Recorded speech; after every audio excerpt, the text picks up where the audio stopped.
Xo'p, gapimiz mana shu yerda bitta bola savol berdi. Pareto samarasiga kelib to'xtab qolgandi. Boshini bitta ko'rib olasizlar. Men ikki og'iz samara haqida gapiraman. Pareto qonuni eshitgansizlar. 20 ga 80 degan qoida bor. Sizda 20% resursingiz 80% natijaga, 20% harakatingiz 80% natijaga ta'sir o'tkazadi. Bu nima degani? Bu degani, misol uchun tasavvur qiling, garderobingizda uyingizda 10 ta kiyimingiz bo'lsa, odatda ikkitasini kiyasiz. Qolgan 8 tasini uncha kiymaysiz. Kamdan kam holatda kiyasiz.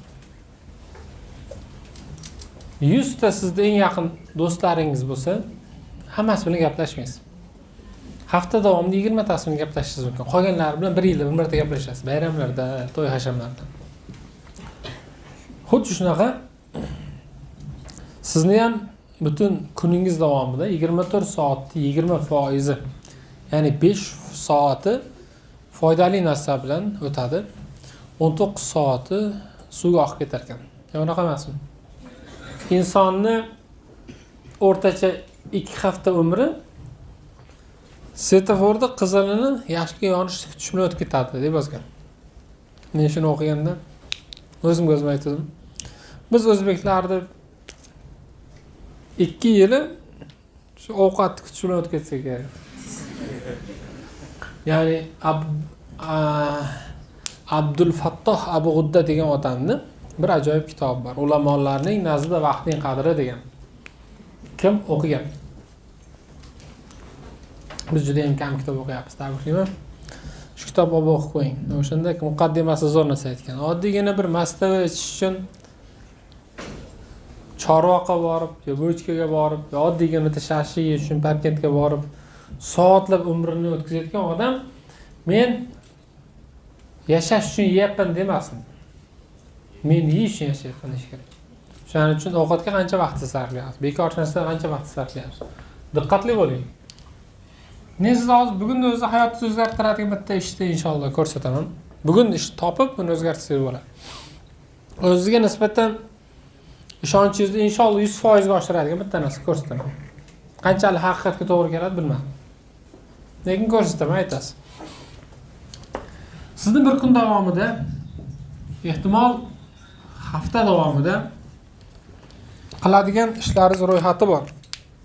Bu ishlar yaxshi bo'lishi mumkin. Bu ishlar yomon bo'lishi mumkin. Yaxshi ishlar sizni ruhiyatingizni kuchaytiradi. O'zingizga bo'lgan ishonchingizni ko'taradi. Hozirgi men yomon ko'radigan bir asab o'ynaydigan savol, so'z bor. Ya'ni motivatsiyangizni ushlab turadigan narsa. Yomon ishlaringiz teskarisi. Ruhiyatingizni cho'ktiradi, o'zingizga nisbatan bahoyingizni o'ldiradi. Hammasi ro'yxat bor. O'zingiz bilasiz. Maxfiy holatda o'zingiz yolg'iz qolganingizda qiladigan ishlaringiz bor. Bu yaxshi yoki yomon bo'lishi mumkin. Ruhiyatingizga foyda yoki zarar keltirishi mumkin. Xo'p, shuni endi sizga Pareto samarasiga qo'yib beraman. Kun davomida nima qilishingiz mumkin? Xo'p. IELTS o'qiysiz, kitob o'qiysiz, o'qilasiz, hokazo yetirasiz, ketdi. Xo'p. O'sha ishlarda 20% bor. Sizga 80% ishonch beradi. Ya'ni kun davomida 10 ta narsani yozgan bo'lsangiz qilaman deb, ikkita eng muhimi bor. O'shani qilsangiz haqiqatda kuningiz zo'r o'tdi deb hisoblaysiz. Qolgan 8 tani bosib ketadi. Bormi shunaqa ishlaringiz?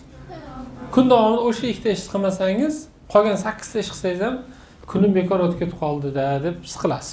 Bu kimdadir namoz bo'lishi mumkin, kimdadir ilm bo'lishi mumkin, kimdadir shu reading or speaking bo'lishi farqi yo'q. Qolgan 80% sizni ishlaringiz sizni 20% gina ruscha aytganda duhungizga o'tadi. Xo'p, bu yaxshi ishlar. Bu bir kunga shunaqa. Butun umringiz davomida qiladigan ishlaringiz bor. Ota-onangizni hajga jo'natish bo'lishi mumkin. Hamma yaxshi ishlaringizni taxminan hisoblab yozib chiqing. Strategik plan bo'ladi. Men planlashlash haqida ko'proq gapiraman. Ikkinchisi yomon. Yomon ishlaringiz bor. Qiladigan gunohlaringiz va xatolaringiz bor. Bu o'zingiz mendan yaxshi bilasiz. Va bu gunoh ishlarni qilar ekansiz yoki xatolar qilar ekansiz, nafsingiz rohatlanadi. Short termda rohatlanadi. Maza qilasiz. long termda azoblanasiz, ruhiyatingiz zaiflashadi. Chunki lazzat ketguvchi, hasrat qolguvchi-da. O'shaning uchun haqiqiy nafs lazzati nima desam, nafsni so'raganini bermaslik deydi. Bayazid Bustamiy degan buyuk inson o'tgan eshitganlar bormi? O'sha kishidan so'rashgan, sizda darajasiga erishishni nima qilishimiz kerak deganda, aytadilarki, "Xo'p, men sizlarga mayli eng kichkinasini aytaman" dedi. Eng kichkinasi 40 yil nafsim nima istagan bo'lsa bermaganman dedi. Tushundingizmi? Xo'p, yomon ishlaringiz ro'yxatini tuzing. Yomon ishlaringiz orasida 20% borki, sizni 80% ruhiyatingizni tushirib oladi. Sizni masalan mayda-chuyda gunohlaringiz, mayda-chuyda xatolaringiz borki, ularni oldida hech narsa emas. Hali gaplaringiz meni dushmanlarimning xatolari men qilgan xatolar oldida bir tiyin deydi. Voy, bunaqa eng katta xatolaringiz bo'lishi mumkinki, 80% o'zi ikkitagina ish 80% ruhingizga o'tib qo'yadi. Qolgan mayda-chuyda xatolar ular endi unchalik sizni ruhiyatingizga ta'sir qilmaydi. Xo'p. Masala qayerda? Masala Paretoni ichida Paretoni qo'llash. Men sizga mana shu 20% olaman. Shuni ichida yana Pareto samarasini qo'llab beraman o'zim. 20% ishlaringiz ichida yana 20% ish borki, 80% ni tashlab qiladi. Ya'ni sizda qiladigan 4% ishlaringiz bor. Sizni butun ruhiyatingizni 64% ga ko'taradi yaxshi ishlaringizni. 4% gunohlaringiz bor. 64% sizni demotivatsiya qiladi. 16 deb kim aytdi? Xullas kalom, men sizga shu 4% ichida ham yana Pareto samarasini qo'llab beraman. 4% ichida 20% siz qiladigan yaxshi ishlaringiz borki, sizga 64 80% ni beradi. Ichki kuch beradi, quvvat beradi. Ya'ni sizning umringizda 1% qiladigan yaxshi ishlaringiz bor. 52.3% sizga, voy. Ne qilaylik? 53.2. Ko'paytirib yuboring 64 ni 0.8 ga ko'paytirsa qancha bo'ladi? Kimni ko'paytirib olsin? Aniq bo'lsin, yana naligi. Haterlar bor, komment yozib 53 emas ekan 52 ekan deb qolmasin. Nima? 51.2. Mana 1% sizni hayotda qiladigan yaxshi ishlaringiz borki, o'zingizga nisbatan 51.2% kuchingizni ichki ishonchingizni ko'tarib beradi. Va jamiyatga ham 51.2% ko'proq foyda tegadigan 1%ingiz bor. 1% sizni gunohingiz borki, o'zingizni 51.2% ruhingizni tushkunlikka tushishiga sababchi bo'ladi.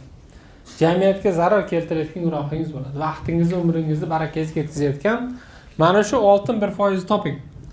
Qolgan mana shu 1% ni yoniga 99% qilgan yaxshiliklaringizni qo'ysangiz ham 48.8% bo'ladi. Tarozida buni 1% bosib ketadi. Yomonliklaringizni qo'ysangiz ham 99% yomonligingizni olsangiz ham 48.8% bo'ladi. Va mana qilgan yomonliklaringiz 1% o'ziga olib ketadi. Hayotingizni 100% ga o'zgartirmoqchimisiz? Gunohlaringiz va xatolaringiz va sizning umringizni behudaga sarflayotgan 1% toping. Qanaqa sizning nozik narsangiz bor? Qaysidir o'yinga berilib qolganmisiz? Qaysidir bir shaxsga juda bog'lanib qolganmisiz? Yo dangasamiz, boshqamiz. Sizning bitta xislatingiz borki, 51% sizni tormoz qilib turibdi. Shu topingda choping. 51% hayotingiz yengillashadi. O'zingizga nisbatan ishonchingiz oshadi. Mana ularga sekin-asta ko'z yumsa ham bo'lar, lekin mana bu narsani topmasangiz bugun bo'lmaydi. Hayotingizda 1% haqiqatda qilsangiz ruhingiz yayraydigan, jamiyatga juda ham ko'p foyda keltiradigan ishingiz bor sizning, savobli, yaxshi ishingiz. O'zingiz ustingizda ishlashingiz bo'lishi mumkin bu faktor. 51% sizga bu narsa kuch beradi. Mana unda yengillashasiz, mana u qo'shiladi. Inshaalloh 2% hayotingizni o'zgartirishingiz bilan 100% hayotingiz o'zgaradi. Qanday? Yashang.